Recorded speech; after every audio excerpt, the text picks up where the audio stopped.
인간은 늙음과 죽음을 피할 수가 없습니다. 아무리 좋은 음식으로도 또 아무리 발달된 의학으로도 인간이 늙고 죽는 것은 막을 길이 없습니다. 그런 의미에서 보면 죽음이라고 하는 것은 인간의 숙명이요 당연함입니다. 역사 속에 전설처럼 살았던 다윗 왕도 죽음을 피할 수는 없었습니다. 열왕기상 2장 1절 말씀을 보면 다윗이 죽을 날이 임박하매 그 아들 솔로몬에게 명령하여 이르되 천하를 호령하고 만국을 그의 손에 넣었던 다윗 왕도 죽을 날을 피할 수는 없었던 것입니다. 그래서 열왕기상 2장 10절 말씀에 보면 다윗이 그의 조상들과 함께 누워 다윗성에 장사되었다. 그의 열조들처럼 그도 죽었고 그가 이루어 놓았던 그 다윗성에 그는 장사된 것입니다. 이런 성군 다윗도 죽었지만 우리가 열왕기서를 쭉 통해서 지금까지 배워온 대로 악의 화신 같던 이 아합 왕도 결국은 죽습니다. 오늘 본문 1장 1절에도 이렇게 시작하죠. 아합이 죽은 후에 죽지 않을 것처럼 그렇게 인생을 살던 아합도 결국은 죽습니다. 그러니까 죽음은 분명히 모든 인생의 마침표가 틀림이 없습니다. 그럼 죽으면 그 인생의 마침표를 찍고 그것으로 끝일까? 생물학적으로는 끝입니다. 그래서 우리는 흙으로 돌려보내기 위해서 장례를 치지요. 그러나 남는 것이 있습니다. 인생의 마침표를 찍고 그의 인생을 끝냈지만 그가 살다 간 삶의 흔적, 그 인생이 왔다 간 흔적은 반드시 남습니다. 이 지구촌 전체에 보면 한 개인이라고 하는 존재는 점에 불과합니다. 그 점에 불과한 한 인생이 살다가 떠나면 그 떠난 뒤 남아있는 삶의 흔적이 얼마나 많은지 몰라요. 어떤 흔적일까요? 유형의 흔적도 남고 무형의 흔적도 남습니다. 입었던 옷도 남고 거처했던 거주지도 남고 그가 살면서 이 땅에 이루어 놓은 그 인생의 여러 업적들도 여전히 남게 됩니다. 이런 형태를 가진 것들만 남는 것이 아니고 형태 없는 것들도 남게 됩니다. 우리의 기억 속에 그 사람의 인생의 가치관과 그 사람이 살아갔던 삶의 방법들이 우리의 기억 속에 남게 되지요. 이런 많은 흔적들 가운데 우리가 기억해야 될 하나의 흔적이 있습니다. 그것은 바로 자식입니다. 우리가 이 땅을 살다가 우리 인생의 마침표를 찍고 떠나면 그것으로 끝이 아니고 우리의 삶의 흔적들이 남게 되는데 자식이라고 하는 내 인생의 흔적이 남게 됩니다. 오늘 본문에 등장하는 이 아하시야, 이는 아합의 아들입니다. 이 아하시야에 대하여서 성경은 이렇게 쓰고 있습니다. 열왕기상 22장 40절 말씀을 보면 아합이 그의 조상들과 함께 잠에 죽었다는 이야기지요. 그의 인생의 마침표를 찍자 그것이 끝이 아니고 그의 아들 아하시야가 남게 되었고 그의 아들 아하시야가 남을 뿐만 아니라 이 아합이 남겨준 왕위도 남게 되었습니다.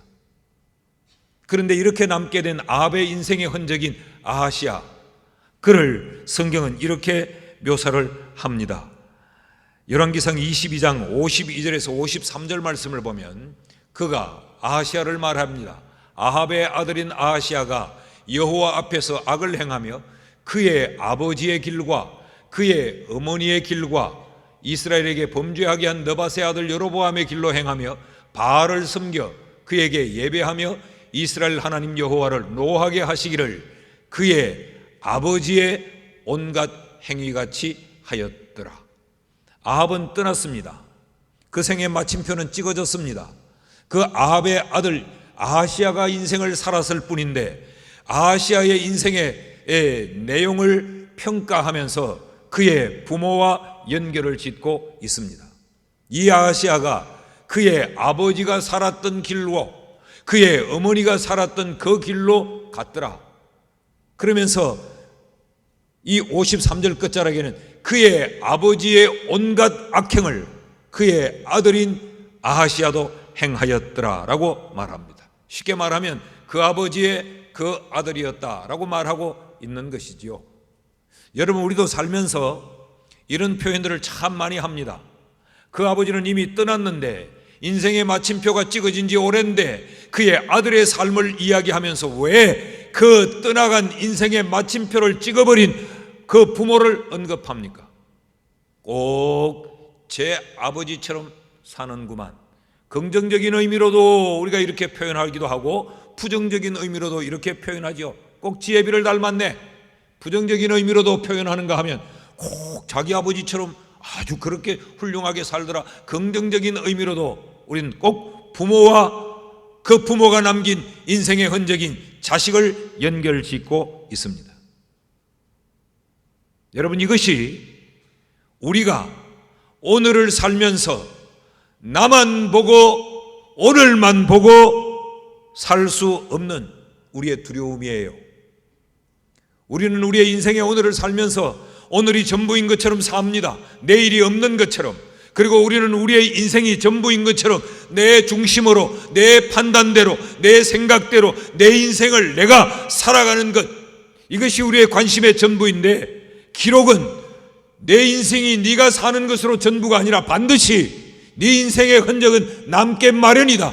네 자식에게 남게 마련인데 네 자식의 인생을 평가하고 기록할 때 너와 연결 짓는다는 것을 기억해라 라고 지금 우리에게 말하고 있는 것이죠. 이 점이 두려운 것입니다. 내가 남기고 떠날 내 인생의 흔적은 어떨까? 여러분 생각해 보셨습니까?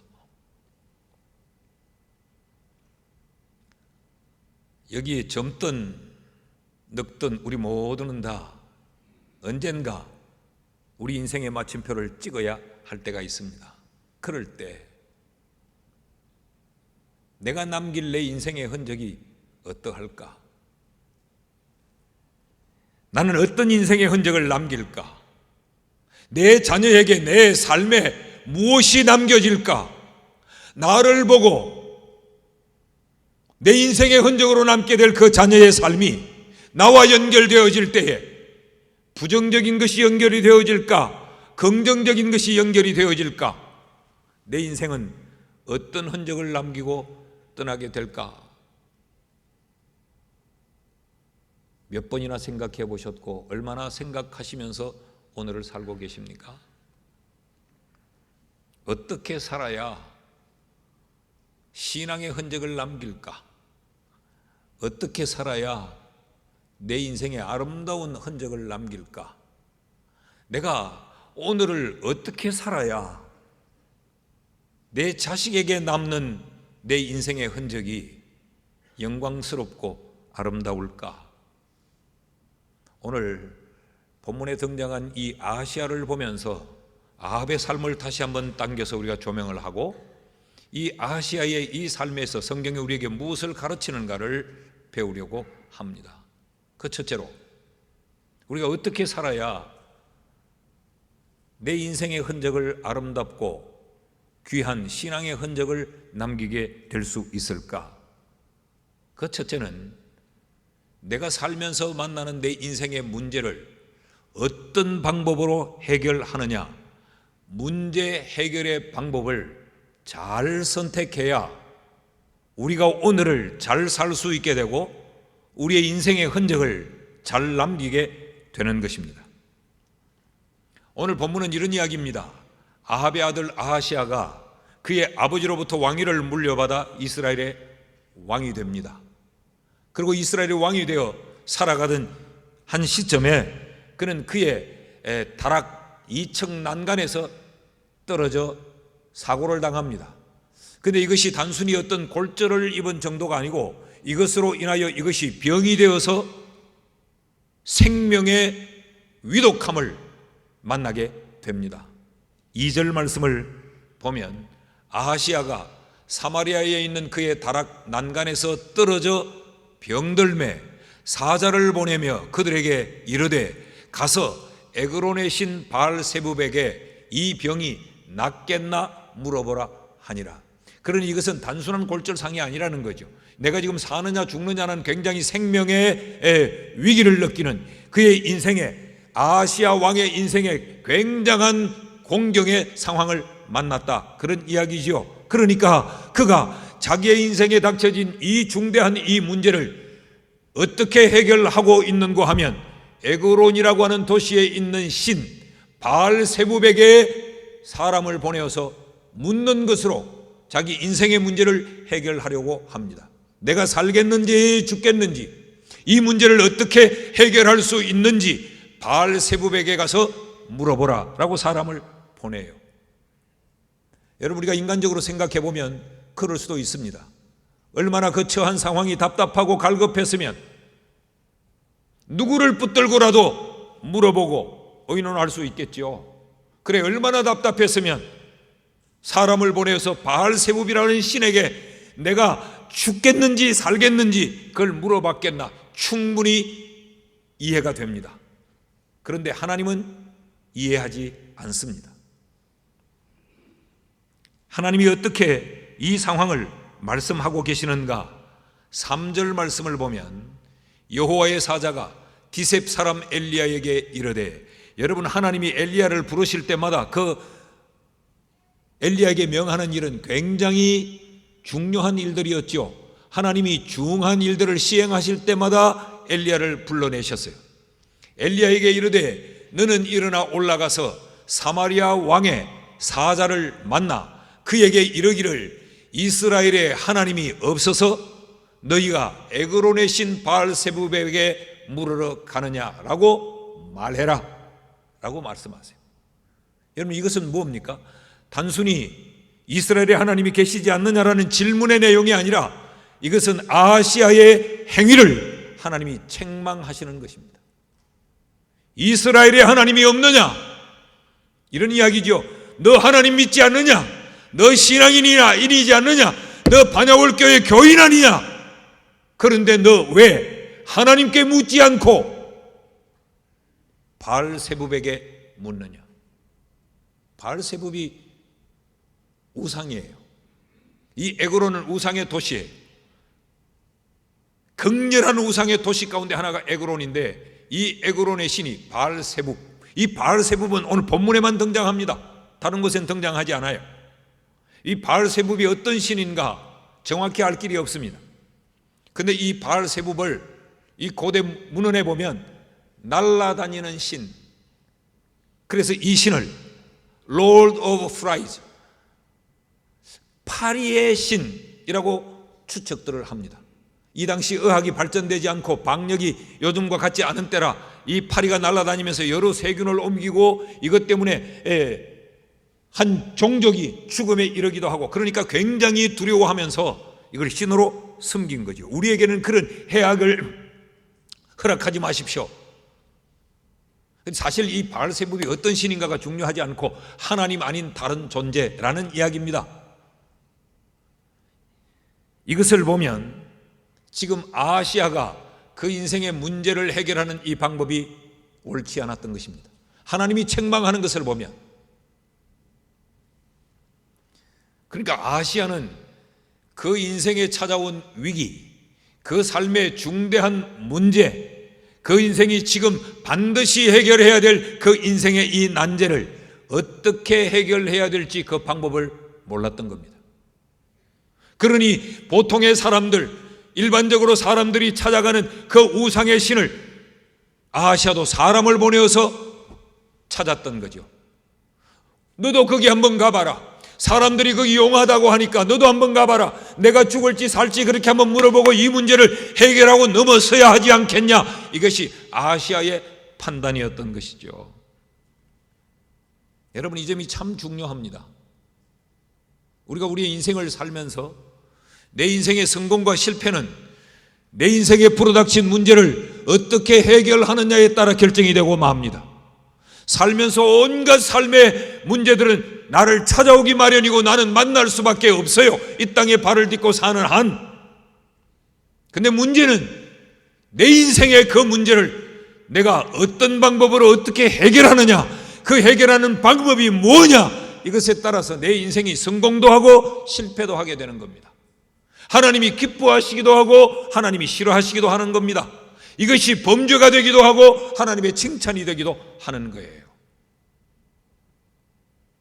근데 이 아하시야는 왕이면서 권력을 가지고 있으면서 모든 것을 호의호식할 수 있는 그런 절대 권력자이면서도 정작 자기의 인생의 문제를 해결하는 방법을 알지 못했던 것입니다. 왜 그랬을까? 배우지 않았기 때문입니다. 왜 그랬을까? 가르치지 않았기 때문입니다. 그는 그의 부모로부터 왕위도 물려받고 재산도 물려받고 오늘 누릴 수 있는 모든 부귀영화의 조건들은 다 물려받았지만 그는 그 인생의 문제가 닥칠 때 그 문제를 해결하는 그 방법에 대해서는 부모로부터 물려받지 못했어요. 아합은 왕위는 물려줬지만 권력은 물려줬지만 인생의 문제를 만날 때 그 문제를 어떻게 해결해야 될지 그 방법은 일러주지 못했던 것입니다. 이것이 이 가정의 비극입니다.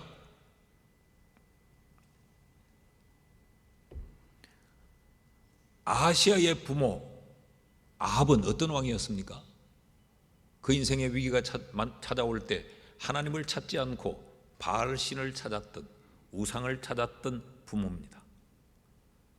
그 나라에 하늘문이 닫혀서 비가 내리지 않아 3년이 넘는 시간 동안 그 나라의 모든 백성들이 아사에 이르를 정도로 나라가 처참하게 초토화되어진 그 시각에도 그는 왕으로 그 나라의 문제를 해결할 방법을 그는 발을 붙들고 몸부림을 쳤던 거죠. 그래서 그 문제는 해결되지 않았던 것입니다. 이런 부모 밑에서 하나님을 찾기는커녕 우상을 찾아 헐떡거리던 그 부모를 보면서 부모가 명확하게 가르치지 않아도 아하시야는 그것을 보고 그것을 듣고 그것을 배워버린 것입니다. 인생의 문제가 발생할 때는 우상신을 찾는 것을 그 자식이 배운 거죠. 이것이 아합이 남긴 인생의 흔적입니다. 이것이 아합의 자식 아하시야가 배워버린 삶의 잘못된 방법이었습니다.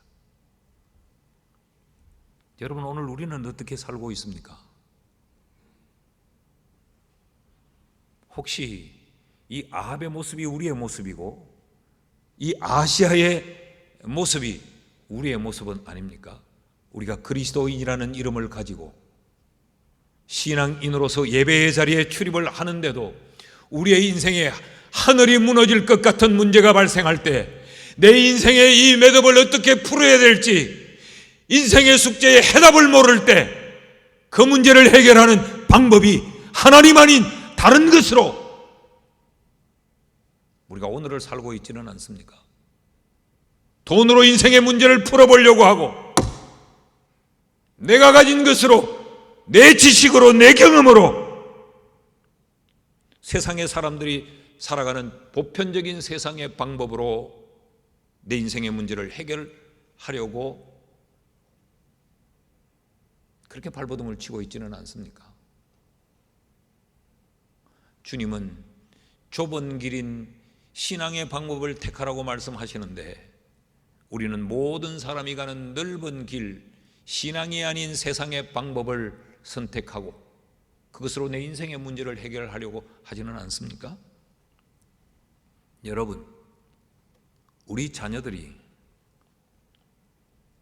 우리가 인생의 공경을 만났을 때 우리가 하나님을 찾고 하나님과 의논하고 하나님에게서 해답을 얻으려고 신앙의 몸부림을 치는 모습을 그들이 보고 있습니까? 우리 부모는 교인이요, 우리 부모는 신앙인이요, 우리 부모는 교회의 이런 직분자요. 그런데 그 부모에게서 성경을 펴놓고 하나님의 말씀 가운데서 하나님의 원하심을 찾으려고 하는 모습을 우리 자녀들이 보고 있습니까? 가정에 큰 문제가 생겨나 이 문제를 어떻게 해결할지 몰라 모두가 초죽음이 되어 있을 때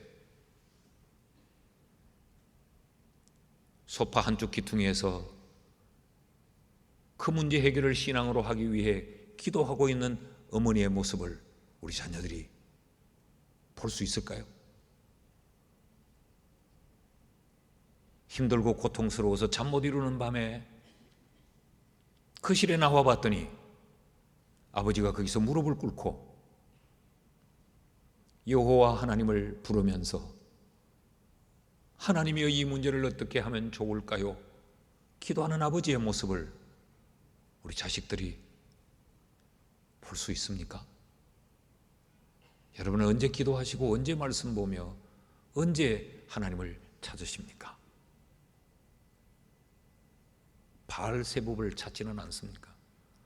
무당을 찾고 점을 보고 이곳저곳 전화해서 힘 있는 권력 있는 사람을 찾고, 여러분 오늘 우리의 바알세붑은 뭡니까? 신앙으로 문제를 해결하려고 여호와를 찾느냐, 세상의 방법으로 해결하려고 바알세붑을 찾느냐? 이것이 우리의 인생의 성공과 실패를 결정할 뿐만 아니라 우리가 신앙의 흔적을 남기고 마침표를 찍느냐, 신앙인이면서 불신앙의 흔적을 내 자식에게 남겨주느냐, 여기에 달렸습니다. 우리 아버지가 이런 기업의 회장이었대, 우리 아버지가 사회적으로 이런 지위가 있었대, 우리 아버지는 직업이 뭐였대, 우리 아버지 사진 한 장을 내놓으면서 우리 아버지는 이렇게 멋있는 멋쟁이였대. 그것도 대단히 자식들에게 자랑거리가 되겠습니다만은 그걸로 내 자식이 인생을 승리하는 것은 아닙니다. 문제 해결의 방법을 자식에게 잘 가르쳐줘. 신앙으로 문제를 해결해야 된다고 하는 걸 내 자식에게 남겨줘야 내 자식이 잘 되는 길입니다. 자신이 있으신지요?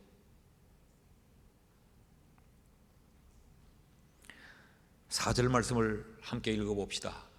시작. 그러므로 여호와의 말씀이 네가 올라간 침상에서 내려오지 못할지라 네가 반드시 죽으리라 하셨다 하라. 엘리야가 이에 가니라. 잘 보십시오. 그러므로, 이 그러므로가 무엇과 연결이 되어져 있는가 하면 하나님을 찾지 않고 바알세붑을 찾았으므로 너는 죽는다, 그런 이야기입니다. 그 침상에서 내려오지 못하고 반드시 죽는다. 무슨 이야기입니까? 바알세붑을 찾는 것은 사는 방법이 아니라는 겁니다. 신앙이 아닌 것은 사는 길이 아니라는 거죠.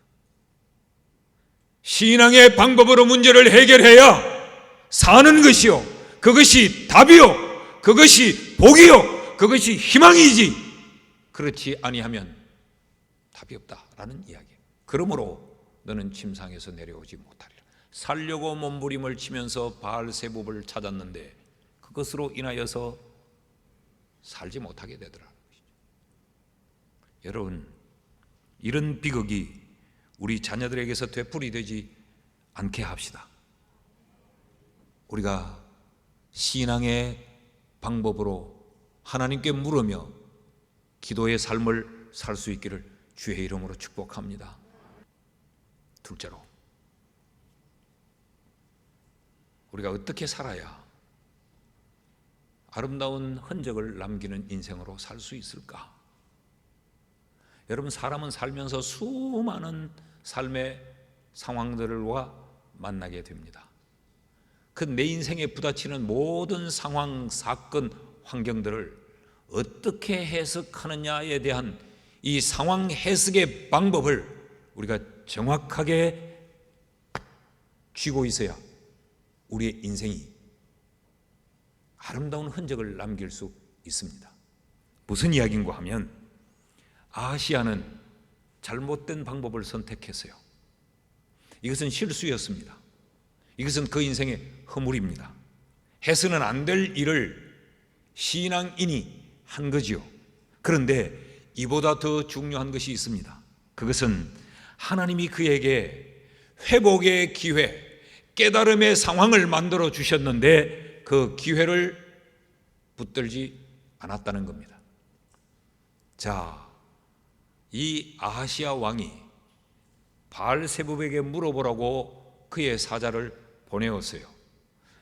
이 아하시야가 그의 사자를 바알세붑에게 보내고 있는 그 시각에 하나님은 엘리야를 불러서 바알세붑을 만나러 가는 이 걸음을 막으라고 하십니다.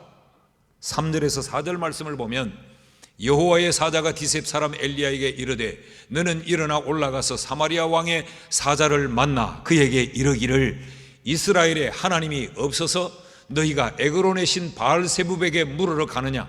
그러므로 여호와의 말씀이 네가 올라간 침상에서 내려오지 못할지라 네가 반드시 죽으리라 하셨다 하라. 엘리야가 이에 가니라. 빨리 가서 이 걸음을 멈춰라. 그리고 그에게 말해라. 이스라엘에 하나님이 없느냐? 왜 이 정신없는 짓을 하느냐? 이건 죽는 길이요, 이건 사는 길이 아니다. 하나님이 그 길을 막으셨어요. 그래서 엘리야가 전달을 하고 이들을 바알세붑에게 이르지 않고 왕에게로 다시 돌아가게끔 합니다. 5절에서 6절 말씀을 보면 사자들이 왕에게 돌아오니 왕이 그들에게 이르되 너희는 어찌하여 돌아왔느냐 하니 그들이 말하되 한 사람이 올라와서 우리를 만나 이르기를 너희는 너희를 보낸 왕에게로 돌아가서 그에게 고하기를 여호와의 말씀이 이스라엘에 하나님이 없어서 네가 에그론의 신 바알세붑에게 물으려고 보내느냐? 그러므로 네가 올라간 침상에서 내려오지 못할지라 네가 반드시 죽으리라 하셨다 하라 하더이다. 하나님이 바알세붑을 향해 가는 잘못된 이 방법을 취한 그 걸음을 멈추시고 다시 왕에게로 돌려 보내서 왕으로 하여금 깨닫도록 하나님의 뜻을 전달합니다. 여호와께서 이르시되 이스라엘에는 하나님이 없느냐고 말하라고 말합디다. 이 길로 가면 왕이 죽는다고 말합디다. 이것을 지금 아하시야 왕에게 들려줍니다. 여러분, 이것은 하나님이 잘못된 방법을 선택한 어리석은 인생 아하시야에게 베풀어주는 하나님의 은총입니다. 특별한 은혜요. 아하시야가 잘못된 길에서 돌아설 수 있는, 그의 범죄한 자리에서 다시 신앙의 자리로 돌아설 수 있는 절호의 찬스요. 그가 죽음의 길을 가지 않고 살 길로 돌아설 수 있는 그 인생의 기회입니다. 그리고 지금 이 메시지를 누가 전달하고 있습니까? 엘리야가 전하고 있어요. 7절에서 8절 말씀을 보면요, 이런 이야기를 전해들은 아하시야가 어떤 놈이 그런 말을 하더냐고 물어요. 왕이 그에게 이르되 올라와서 너희를 만나 이 말을 너희에게 한 사람은 어떤 사람이더냐? 그들이 그에게 대답하되 그는 털이 많은 사람인데 허리에 가죽띠를 띄었나이다. 엘리야에 대한 묘사는 딱 한마디였어요. 그래서 잘 모르겠는데 털이 좀 많고 허리에 가죽띠를 둘렀습니다. 그러니까 이 아하시야가 단번에 알아봅니다. 왕이 이르되 그는 디셉 사람 엘리야로다. 무슨 이야기요? 아하시야도 엘리야를 잘 알고 있었다는 겁니다. 하나님의 선지자임을 알았어요. 하나님의 뜻을 전달해 주는 사람인 줄 알았어요. 그는 하나님이 특별히 사랑하는 사람인 줄 알았어요. 그의 말은 언제나 옳다고 하는 걸 잘 알았어요. 그럼에도 불구하고, 이런 기회가 주어졌음에도 불구하고 이어지는 말씀을 보면 아하시아는 이 기회를 붙잡지 않습니다. 돌이키지 않습니다. 깨닫지 않습니다. 왜 그랬을까요? 지금 자기 앞에 펼쳐진 이 상황을 제대로 보는 안목이 없었습니다. 지금 이 상황이 하나님이 연출하고 있는 상황이라고 하는 것, 하나님이 나를 회개하라고 하는 상황이라고 하는 것, 하나님이 내게 돌이키라고 하는 상황이라는 것, 하나님이 내게 기회를 주고 있다고 하는 것을 분별하지 못했어요. 상황 판단력이 없었던 것이지요. 다시 말하면 자기에게 지금 펼쳐지고 있는 이 인생의 한 토막, 그 상황에 대한 판단 능력, 이것을 신앙으로 해석하는 영적 해석 능력이 그에게는 없었다는 말입니다.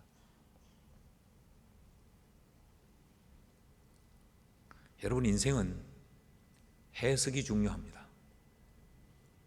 산다고 하는 것은 수많은 사건과 상황에 부딪힌다라는 이야기예요. 그 내 삶에 펼쳐지는 수많은 그런 상황들, 그것을 어떻게 해석하느냐에 따라서, 그것을 어떻게 판단하느냐에 따라서, 그것을 어떤 안목으로 보느냐에 따라서 내 삶의 결과가 결정이 됩니다.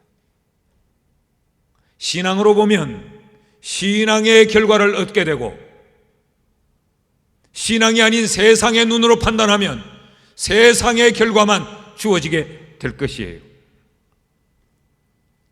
그러니까 지금 하나님이 그렇게 말씀하셨다고? 그 말을 한 사람이 누구냐? 엘리야구나. 그는 언제나 옳았어. 그의 뜻이 하나님의 뜻이야. 그럼 내가 이 길을 포기해야 돼. 내가 그의 말대로 돌았어야 돼. 이 판단을 못한 거예요. 그것을 영적으로 신앙적으로 해석하지를 못한 것입니다. 왜 그랬을까? 아하시아는 자기의 삶의 상황을 신앙으로 해석할 수 있는 이 방법을 몰랐기 때문입니다. 그의 아버지에게서 본 적이 없고 그의 아버지로부터 배운 적이 없어요. 그의 애비가 왕위는 물려줬지만, 호의호식할 수 있는 재물은 물려줬지만, 그 아들이 살면서 부딪히고 만날 그 상황에 대한 상황을 해석할 수 있는 신앙적 해석의 방법, 이것을 일러주지 않았습니다. 그의 아버지를 볼까요? 엘리야가 아합을 만나서 열왕기상 17장의 1절에 나오죠. 내 말이 다시 있을 때까지 피 한 방울 오지 않을 거야 라고 말했어요. 자, 왕이, 선지자가 이 말을 할 때는 이게 뭔가 영적인 의미가 있다라고 생각을 해야 될 텐데, 그러지 않고 곧장 저놈을 죽여야 되겠다라고 생각합니다. 해석이 잘못된 것입니다. 그래서 3년이 넘는 시간 동안 하늘 문은 닫혀지고 피 한 방울 오지 않았어요. 그러니까 아합이 독이 오를 대로 올랐습니다. 온 방방 곳곳에 엘리야를 잡아 죽이라고 체포령을 내립니다. 때가 되어 하나님이 다시 엘리야에게 아합을 만나라고 보내죠. 그럴 때 아합이 엘리야를 보면서 너 때문에 이 민족이 죽게 됐다고 말합니다. 그럴 때 엘리야가 이렇게 대답합니다. 열왕기상 18장 18절을 보십시오. 엘리야가 대답하되 내가 이스라엘을 괴롭게 한 것이 아니라 당신과 당신의 아버지 집이 괴롭게 하였으니, 여기도 보십시오. 아합에게 말하면서 아합의 아버지를 여기 연결시키고 있습니다. 아합은 그 아버지의 흔적이었던 거죠. 당신과 당신의 아버지의 집이 괴롭게 하였으니 이는 여호와의 명령을 버렸고 당신이 바알들을 따랐습니다. 이게 원인이요.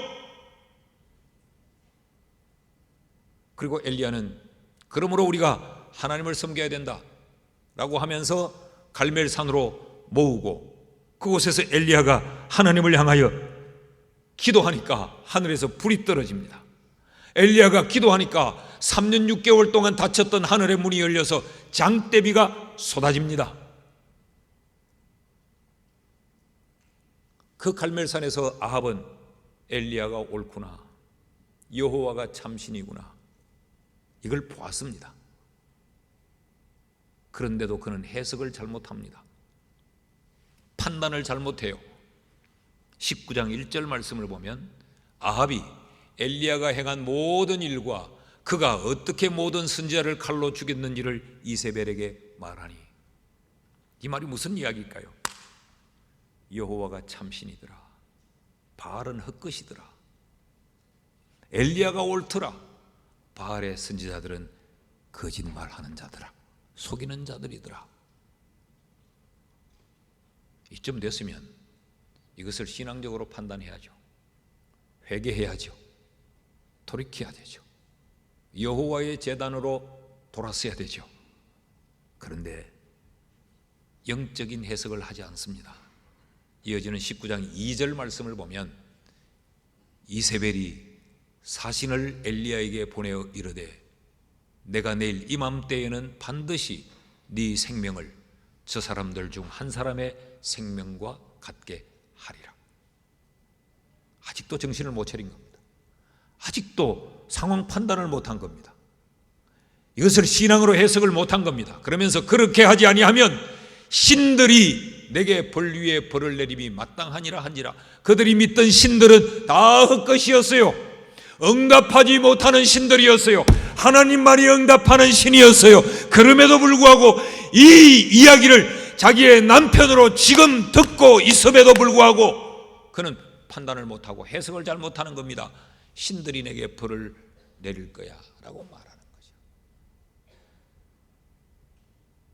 이것이 이 아합이 남겨놓은 인생의 흔적입니다.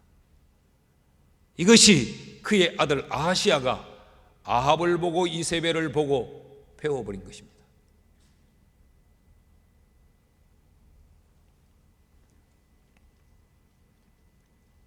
여러분, 우리는 어떤지를 두렵고 떨리는 마음으로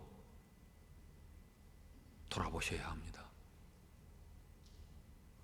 여러분, 우리의 인생에 수없는 일들을 우리는 매사가 어떤 환경과 상황을 만나면서 살게 되어 있잖아요. 사람을 만나고 어떤 사건을 만나고 어떤 상황을 만나고 어떤 환경을 우리가 만나며 살잖아요. 그래서 내 삶에 수많은 일들이 발생되잖아요. 그 모든 것들이 연결되고 이어져서 내 인생을 만들고 있지 않습니까? 어떻게 해석합니까? 그냥 우연이라고 생각합니까? 그냥 살다 보면 이런 일 저런 일 일어나는 거지 뭐 그렇게 생각하십니까? 아니면 뭐 그냥 될 대로 되라 그냥 그렇게 굴러가는 거지 그렇게 사십니까? 신앙의 삶이란 매사를 영적으로 해석하는 삶을 신앙의 삶이라고 부릅니다. 신앙생활이란 내 삶에 일어나는 크고 작은 모든 일들을 신앙의 눈으로 바라보고 신앙으로 해석하고 신앙으로 판단하고 신앙의 의미와 가치를 두며 사는 것, 그게 바로 신앙의 삶이요. 우리가 이렇게 우리의 인생을 신앙으로 해석하며 살다가 우리 인생의 마침표를 찍으면 우리는 이런 신앙의 흔적을 남기게 될 것이고, 그를 보며 자란 우리의 자녀들도 그 인생의 크고 작은 일들을 다 신앙으로 바라보고 신앙으로 판단하고 신앙으로 해석하면서 살게 될 것입니다. 오늘 우리의 삶을 다시 한번 점검해 보십시다.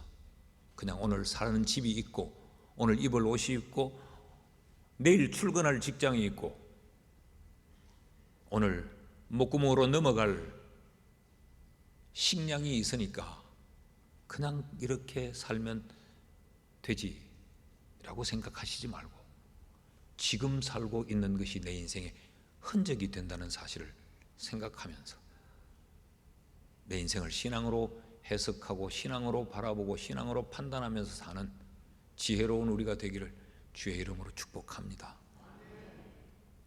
셋째로, 어떻게 살아야 우리가 신앙으로 잘 살며 우리의 인생의 흔적을 신앙의 흔적으로 남길 수 있을까? 그것은 내 인생에 결단하고 선택해야 될 그 순간, 그 결단과 선택을 어떤 방법으로 하느냐에 따라서 결정됩니다. 여러분, 인생은 선택의 연속이요, 인생은 결단의 연속입니다. 자, 그런데 이 아하시야는 지금 그에게 좋은 여건이 마련되어졌습니다. 하나님이 죽는 길을 택하고 가는 그를 사는 길로 돌아서도록 하나님이 기회를 주셨어요. 그리고 그 곁에 이 어리석고 미련하고 악한 아하시야 곁에 그의 애비 때부터 엘리야라고 하는 이 선지자를 그 곁에 붙여주었어요.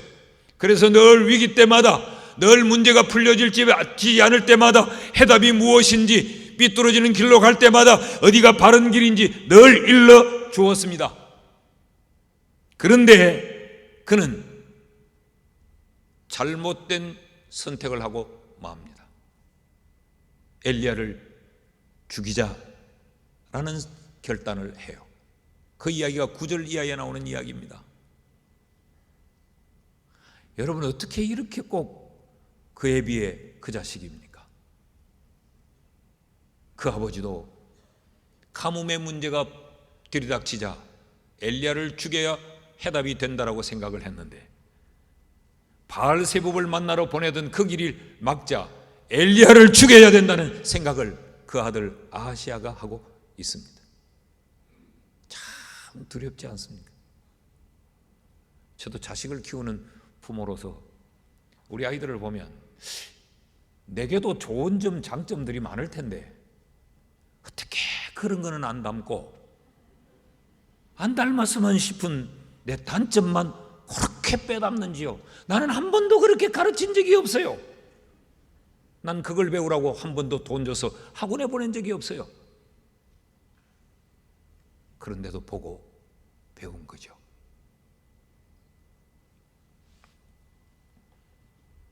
어떤 선택을 하느냐? 적극적으로 엘리야에게 반항합니다. 엘리야를 죽이자. 여러분, 이것은 신앙의 태도가 아니에요. 그러니까 아하시야는 엘리야를 통하여 그에게 전달되어진 하나님의 뜻을 꺾으려고 하나님께 도전을 하고 있는 거죠. 이것은 신앙적 태도가 아니고 감정적 반응입니다. 아니, 그 디셉 사람 엘리야라는 놈, 이놈은 내 아비 때도 우리 아버지 앞에서 우리 아버지 앞에 깔짝깔짝하고, 우리 아버지 우리 어머니가 바알을 그렇게 좋아했는데 그 바알을 못 믿도록 그렇게 방해를 하고, 이게 이제 내 인생에까지 간섭을 하네. 내가 지금 바알세붑을 만나러 가려고 하는데 이걸 돌이키고, 내가 지금 살려고 몸부림을 치는데 침상에서 내려오지 못한다는 저주와 같은 말을 하고 죽이자! 이 결단을 해요. 그래서 50명의 군사를 3번이나 파송합니다. 왜 3번이나 보냈는가 하면 50명의 군대를 보내서 엘리야를 죽이라고 하는데, 하나님께서 그 50명의 군사들을 하늘에서 불을 내려 불살라 버립니다. 이게 뭐요? 기회입니다. 아직까지. 이게 하나님의 사인입니다. 이걸 왜 영적인 눈으로, 신앙의 눈으로 보지 못하고 왜 못 깨닫는 겁니까? 그러자 이 아하시야는 또다시 50명의 군대를 2차로 파견을 합니다. 하나님이 또 하늘에서 불을 내려 살라버립니다. 이 짓을 3번이나 합니다. 이 아하시야가. 남자가 칼을 뺏으면 무라도 썰어야지 그겁니까? 아니면 하면 3세판은 해봐야 되지 그겁니까? 이것은 오만이요, 이건 교만이요, 이건 어리석음입니다. 이 신앙이 아닙니다. 끝까지 자신을 내려놓지 않으려고 하는 거죠. 그래서 무엇을 사용합니까? 자기가 가진 힘을 사용합니다.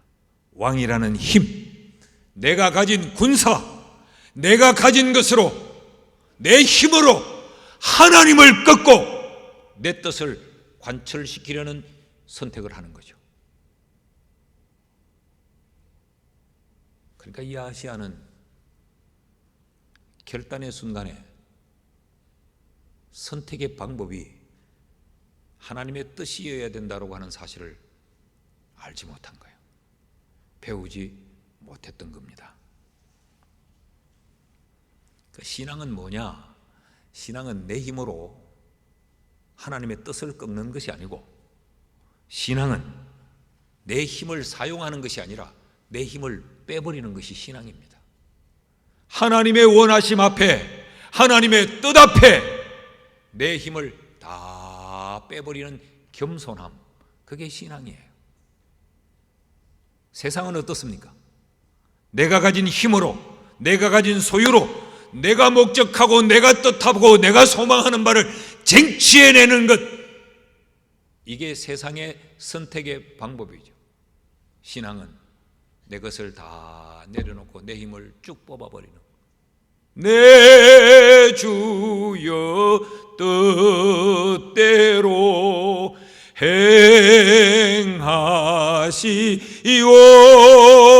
행하시옵소서. 살든지 죽든지 주님의 뜻대로 하시옵소서. 이 선택이 신앙입니다. 부모가 그렇게 살지 않았기 때문에 본 적이 없어요. 부모가 그런 모습을 보여주지 않았기 때문에 이 아하시야는 배우지 못했어요. 그래서 아합은 이 비극의 흔적을 자식에게 남겨놓고 그 인생의 마침표를 찍은 겁니다. 결코 왕위를 물려준 것만으로 잘 산 게 아닙니다. 왕의 그 호화로움을 자식에게 물려줬다고 해서 그는 좋은 부모가 되지 못하는 것입니다.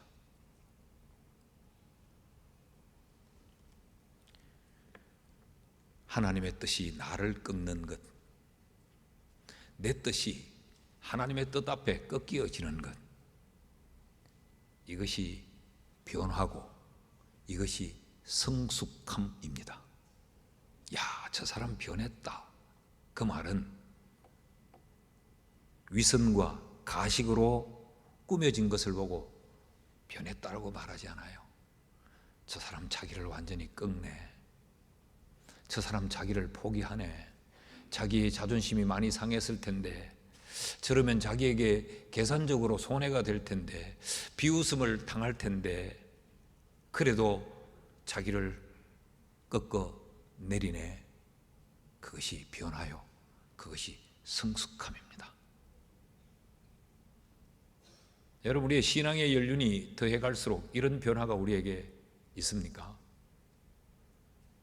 작년보다 더 변했고, 저작년보다 더 성숙했고, 그렇습니까? 아니면 신앙의 연륜이 쌓여지고 교회에서 이런 포지션, 저런 직분을 맡으면서 더 완고해지고, 더 완악해지고, 더 교만해지고, 더 내 주장이 강해지고 있지는 않습니까? 여러분, 우리가 정신을 차려야 되는 것이, 교회에서 직분을 받아 그 직분이 나를 교만하게 만들고, 나를 더 완고하게 만들고, 나를 더 고집불통으로 만든다면 결코 그것은 복이 아닙니다. 오랜 신앙의 연륜이 나를 더 고집스럽게 만들어가고 있다면 그 신앙의 연륜은 헛것입니다. 여러분, 오늘보다 내일 우리가 더 변화되고 더 성숙한 그리스도인으로 살 수 있기를 주의 이름으로 축복합니다. 그래서 우리 자녀들에게 인생의 선택과 결단의 순간에는 나를 관철시키는 것이 아니고, 내 힘을 사용하는 것이 아니고, 내 힘을 빼고 하나님의 뜻을 수용해서 하나님의 뜻을 따라 결단하고 선택하는 것이라고 하는 걸 그들이 배울 수 있도록 살아야 그게 잘 사는 겁니다. 왕위는 물려주지 못해도, 호의호식할 수 있는 그 부유함은 물려주지 못해도, 이 올바른 선택과 결단의 방법만 물려주면 그들이 바른 선택을 할 것이요 바른 결단을 하게 될 것이고, 그러면 그들은 분명히 행복한 인생을 살게 될 것입니다. 우리가 많이 보잖아요. 부모로부터 많은 유산 받고 재산 받았는데도 이 결단과 선택을 잘 못해서 쫄딱 망하는 것, 거지가 되고 형제간의 원수가 되고 이런 거 많이 보잖아요. 말씀을 맺습니다. 여러분, 오늘 이 말씀이 우리가 신앙으로 사는 삶의 내용이 되고 우리가 남기고 떠날 우리의 인생의 흔적이 되어서 우리 떠난 뒤에 우리 자식들이 이렇게 바른 삶을 살 수 있게 되기를 주의 이름으로 축복합니다.